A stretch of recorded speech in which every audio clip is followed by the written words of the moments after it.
আমার জানা মতে আমি বিয়ের আগে কখনো এই খাবারটি খাইনি। কারণ আমাদের জেলায় এই খাবারের প্রচলন নেই বললেই চলে। তো এক ভাবির থেকে আমি শিখেছি। এখন তো প্রায় এটা বানিয়ে খাই। তো খাবার দেখে নিশ্চয়ই বুঝতে পারছো যে আজকে আমি কি বানাবো। এটা হচ্ছে মানিকগঞ্জের ঐতিহ্যবাহী একটা খাবার, কুমড়া পাতার বড়া। গতকাল রাতে মেয়ের বাবা টাটকা কুমড়া পাতা নিয়ে আসছে। সেখান থেকে কয়েকটা পাতা আমি আলাদাভাবে রেখেছি এই কুমড়া পাতা করব তাই। তো এখানে আমি একটুখানি মসুর ডাল ভিজিয়ে রেখেছিলাম। তারপর এর মধ্যে লবণ, হলুদ গুঁড়ো, মরিচ গুঁড়ো, চাট মশলা, টমেটো সস সব কিছু দিয়ে এই পাতাটাকে বেশ ভালোভাবে কোট করে নিব। তো মিনি কিচেনে যেহেতু রান্না বাড়া করব, খুব একটা কিন্তু বেশি নেই নাই, 2-3টা পাতা নিয়েছি আর একটুখানি ডাল। তো বেশ ভালোভাবে পাতাটাকে আমি কোট করে নিচ্ছি। কোট করে নিলে এটা দেখতেও সুন্দর লাগে আর খেতেও বেশ ভালোই লাগে।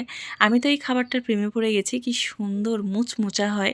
এর সাথে যদি বেসন চালের গুঁড়া দেওয়া হয় তাহলে আরও বেশি মুচমুচে হয়।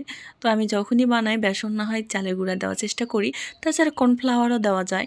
তো আমি একটা কি বলে এটা, তাওয়া গরম করতে দিয়েছি। এখানে বেশ খানিকটা তেল দেওয়ার পরে এই কুমড়া পাতার বড়াটা দিলাম। তারপর 3-4 মিনিটের মতো জাল করেছি। যেহেতু চুলাটা ছোট, একটুখানি জাল বেশি লাগে। তো দেখো ফাইনালি কিন্তু আমার ভাজা হয়েছে। কি লোভনীয় লাগছে না দেখতে। খেতেও কিন্তু অনেক অনেক সুন্দর হয়েছে। আর মাটির এটা কি জানি, আমি নাম জানি না, এটা আমি বানিয়েছি। তো ফ্রাই প্যান করতে চেয়েছিলাম, হয় নাই, অনেকটাই মোটা হয়ে গিয়েছে। আর এই ফ্রাই প্যান গরম হতে না হলেও আমার আধা ঘন্টা লাগবে, যেহেতু অনেকটা মোটা। তো এটা ফ্রাই প্যান হিসাবে না ব্যবহার করে এরকম একটা কাজে ব্যবহার করতেছি। তো আরেকটা রেসিপি করব, এটা বেগুন। বেগুনটা কিন্তু আমার বেশ পছন্দ হয়েছে, খুব সুন্দর তাই না? আজকে বেগুনের বড়া করব। যদিও আমাদের জেলায় বেগুনের বড়া বলে না, বেগুন ভাজি বলে।